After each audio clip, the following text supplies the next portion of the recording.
Aibong wala හැමදෙනාටම welcome back to my channel. So today I would like to share with you how to make this kit for a small child.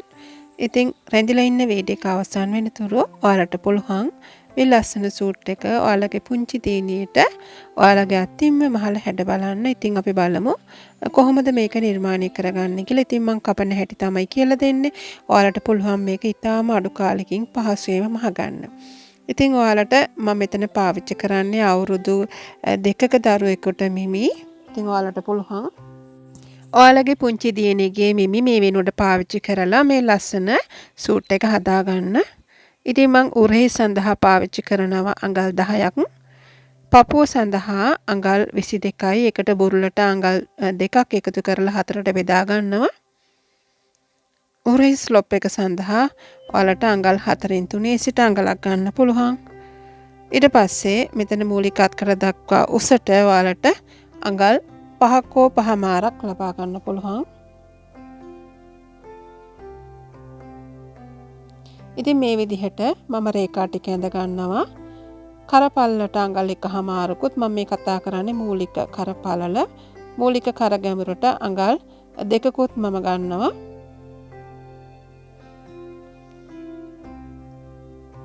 පපුව දක්වා උස සඳහා මම අඟල් 7ක් ගන්නවා.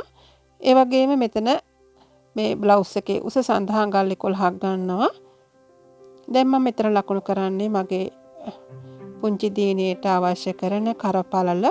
එතකොට ඔයාලගේ මේ කරවට මිම්ම හෝ සම්පූර්ණ උරහිස පල්ල හතරට බෙදලා ලකුණු කරගන්න පුළුවන්. එකෙන් අඟල් භාගයක් අඩු කරලා ඔයාලට පුළුවන් කර පළල විදිහට ලබා ගන්න. කර ගැඹුර විදිහට ඔයාලගේ කරවට හෝ උරහිස පළල හතරට බෙදලා ඒ ගන්න පුළුවන්. අඟල් 5කුත් ගන්නවා. මගේ පපුව සඳහා 22ට අඟල් 2ක් එකතු කරලා 24යි. එතකොට අඟල් 6ක් තමයි මම ලකුණු කරගන්නේ. ඊට පස්සේ මගේ බ්ලවුස් එකේ උස සඳහා මම අඟල් 10ක් ලබා ගන්නවා. ඉතින් ඔයාලට කැමති උසක් ගන්න පුළුවන්. ඉතින් පුංචි දරුවෙක් නිසා අඟල් 10ක් හෝ 11ක් ප්‍රමාණවත් වෙනවා. ඉතින් දැන් මම මෙතනින් අඩු කරගත්තා මගේ ෆ්‍රිල් එක සඳහා අවශ්‍ය කරන උස. ඉතින් ඔයාලට අඟල් 1මාරක් හෝ 2ක් ෆ්‍රිල් එක සඳහා අඩු කරගන්න පුළුවන් ඔයාලගේ උස. ඒ වගේම ඔයාලගේ මූලික අත්කටත් පහළ වාටියත් අතර අඟල් භාගයක් පමණ හැඩ කරගන්න.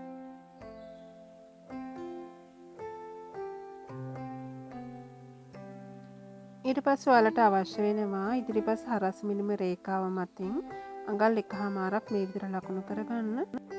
කර ගැඹුර අඟල් 1ක් හෝ 1මාරකින් වැඩි කරගන්න.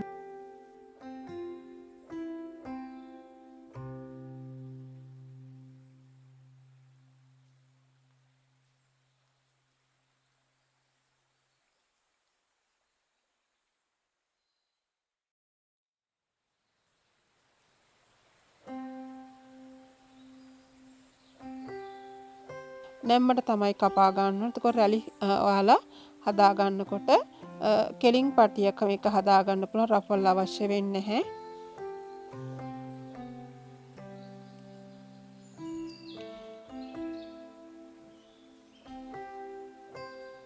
ඉතින් මේක නැම්මකට තියලා කපාගෙන අර මං කලින් පටිය සඳහා ගත්තනේ රෙදි කොටසක්. ඒ වගේ 4 ගුණයක් ඔයාලට අවශ්‍ය වෙනවා. අපිට නැම්මට තියලා කපා ගන්නවා නම් එතකොට ඒ වගේ එක ගුණයකින් අපි හිතමුකෝ පල්ල තියෙන අඟල් 6ක් කියලා.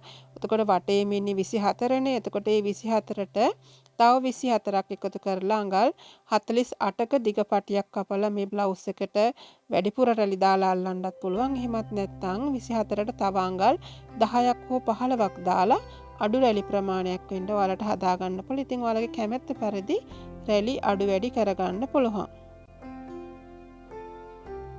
දැන් මේ ඉදිරිපස පළුවම උපයෝග කරගෙන මම පිටුපස පළුව නිර්මාණය කරගන්නයි යන්නේ.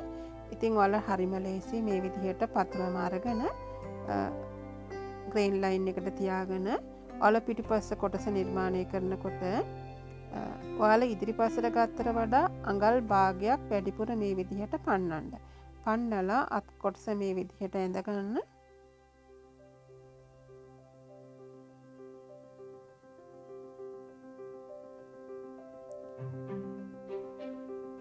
මොකද අපි ඉදිරිපස හරස් මිනුමට වඩා පිටුපස හරස් මිනුම පළලින් වැඩි නිසා අපි මේ විදිහට මේ පත්‍රම උපයෝග කරගෙන කරගන්න පුළුවන්.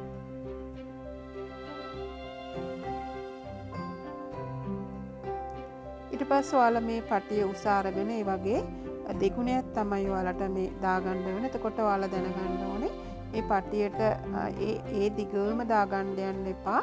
ඒකට වඩා අඟලක් අඩුවට ඔයාලා පටිය හදා ගන්න ඕන. නැත්නම් මුරේසෙන් පයින්න පුළුවන්. අඟලක් හෝ අඟල් දෙකක් අඩු කරලා ඔයාලට පටිය හදා ගන්න පුළුවන්. ඉතින් ඔයාලට අර බ්‍රා වලට දාන චූටි ප්ලාස්ටික් කෑලි දාලා නිර්මාණය කරනවා නම් පටිය ඇඩ්ජස්ට් කරගන්න පුළුවන්. ඉතින් මේක ගොඩාක් ඊනි පටියක් නෙමෙයි. ඒ නිසා ඔයාලා උරහිසෙන් පනින්න නැතුව උදාහරණයකට ඔයාලා උරහිස බෙදාගෙන උරහිස් ස්ලොප් එක ගත්තේ අඟලක් නම් ඔයාලා පටිය ඉදිරිපසින් අනිවාර්යයෙන්ම අඟලක් අඩු කරගන්න. පිටුපස පටිය ටිකක් දිග වුණාට කමක් නැහැ ඉදිරිපසට වඩා. ඒ වුණාට ඉදිරිපස පටියේ දිග අනිවාර්යයෙන්ම අඩු කරගන්න අමතක කරන්න එපා.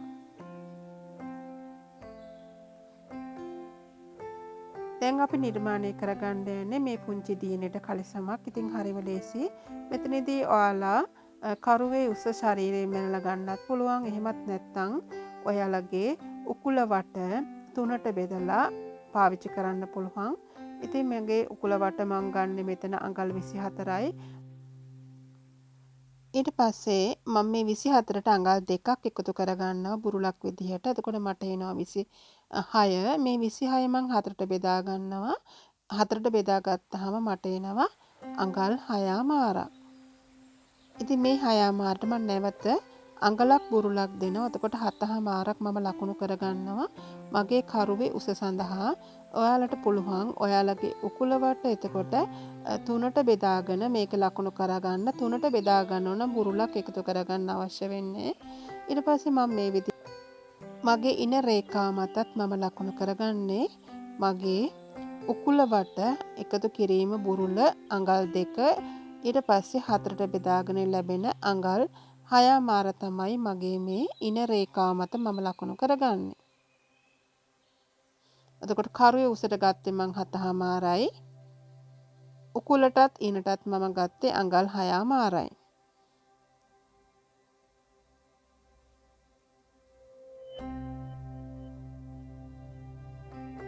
ඔයාලා මේක රෙද්ද මත තියලා කරනවා නම් ඔයාලට මෙහුම් වාසිත් මේ එකම එකතු කරලා කරන්න පුළුවන්.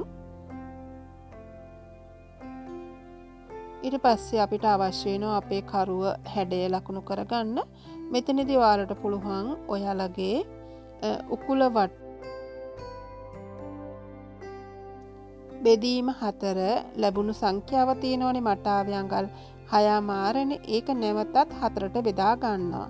ඒකත් නැවත 4ට බෙදා ගත්තාම මට එනවා 1.62ක්.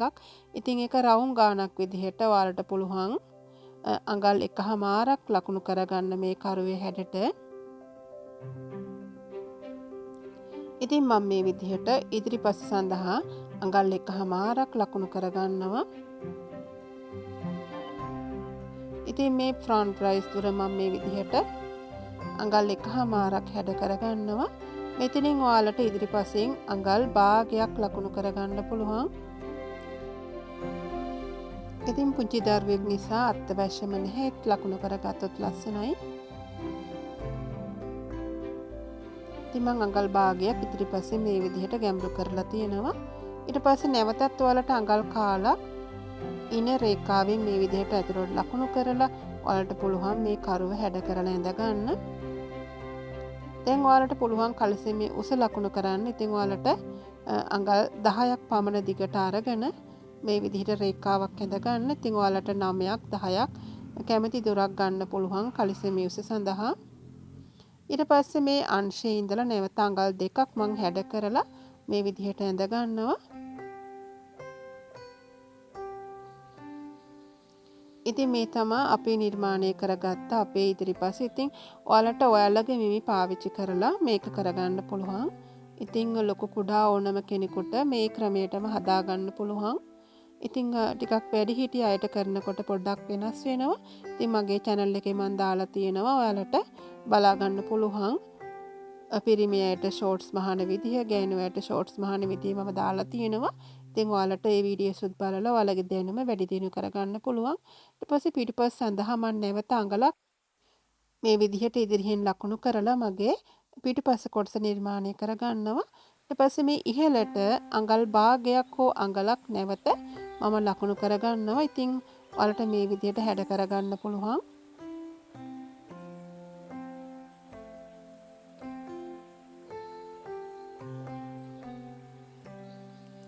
ඉතින් පුංචි දරුවෙක් නිසා අඟල් භාගයක් වුණත් හොඳටම ප්‍රමාණවත්.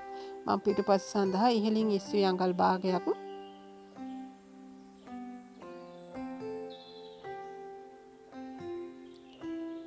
ඉතින් මේ තියෙන අපි හදාගත්ත පතුරම දැන් ඔයාලට පුළුවන් රෙද්ද මත තියලා මෙහුම් වාසේ තබා ගනිමින් මේක කපා ගන්න. ඉතින් මම කලින් කිව්වා වගේ මේක පතුරමක් රහිතව ඔයාලට රෙද්ද මතම තියලා එකපාර මෙහුම් වාසිත් එක්කම නිර්මාණය කරගන්න පුළුවන් කලිසමක්. ඉතින් වඩාත් පැහැදිලි වෙන්න හින්දා තමයි ඔයාලට මේ විදිහට මම වෙන වෙනම පියවරෙන් පියවරට කියලා දෙන්නේ. ඔයාලට පේනවා මේ මෝස්තරයට අනුව කලිසම ටිකක් වැඩිපුර ඉහළට උස්සලා මෙහුම් වාසිය වැඩිපුර තියලා ඔයාලට ඉලාස්ටික් එකක් දාගෙන තියෙනවා. ඉතින් ඒ හින්දා අපි මෙතනදී අඟල් දෙකක් හෝ දෙකමාරක් ඉහළට වැඩිපුර තියා ගන්න ඕනේ.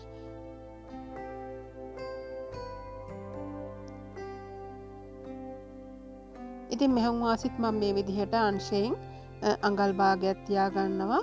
වටේම අඟල් භාගෙ තියාගෙන මේ විදිහට ඔයාලට කපා ගන්න පුළුවන්. ඉතින් ඉදිරිපසත් පිටුපසත් මේ විදිහට කොටස් දෙක බැගින් තමයි ඔයාලට හදා ගන්න ඕනේ.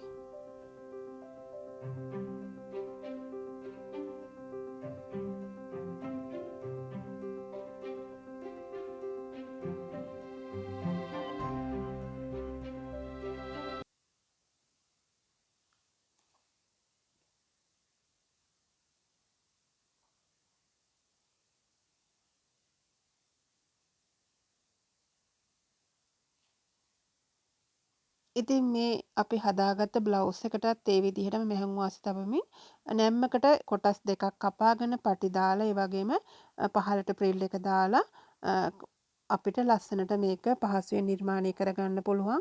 ඉතින් මං හිතනවා හරිම පහසුවෙන් ඔයාලට මේ ඇඳුම මහගන්න පුළුවන් වෙයි කියලා. ඉදිරියේදී ඔයාලට මම මහගන්න වීඩියෝස් අරන් එන්න බලාපොරොත්තු වෙනවා. ඉතින් දැනට මේ ටික හොඳින් ඉගෙනගෙන ඔයාලට පුළුවන් ඒකෙන් ලොකු ප්‍රයෝජනයක් ලබා ගන්න. ඉතින් ඔයාලා මගේ වීඩියෝ එකට කැමති නම් ලයික් දාන්න, ඒ වගේම යාළුවොත් එක්ක ෂෙයා කරන්න අමතක කරන්න එපා.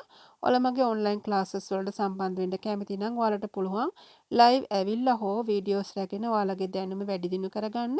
ඉතින් ඔයාලට කෝසස් ගොඩාක් තියෙනවා බ්ලවුසස් සඳහා, ගවුන් සඳහා, ළමයි ඇඳුම්, කලිසම්, ස්කර්ට්ස් මේ හැම දෙයක්ම සඳහා මාස 3 බැගින් වෙන් කරපු කෝසස් තියෙනවා. ඉතින් ඔයාලට පුළුවන් කැමති නම් ජොයින් වෙන්න. නොවැම්බර් මාසේ පටන් ගන්න අපේ ග්‍රේඩින් පන්තියටත් ඔයාලට සහභාගී වෙන්න පුළුවන්. මෙතනදී ඔයාලා මේ කොටස් දෙකම නිර්මාණය කරලා මතක තියාගන්න මෙතන උස කොට ගිහිල්ලා තියෙනවා නම් චුට්ටක් හදා ගන්න ඕනේ. ඒක අනිවාර්යයෙන්ම කරගන්න ඕනේ. මොකද ඔයාලා මේක මහ ගන්නකොට මේ ඉන්සීම් එක සමානව තියෙන්න ඕනේ.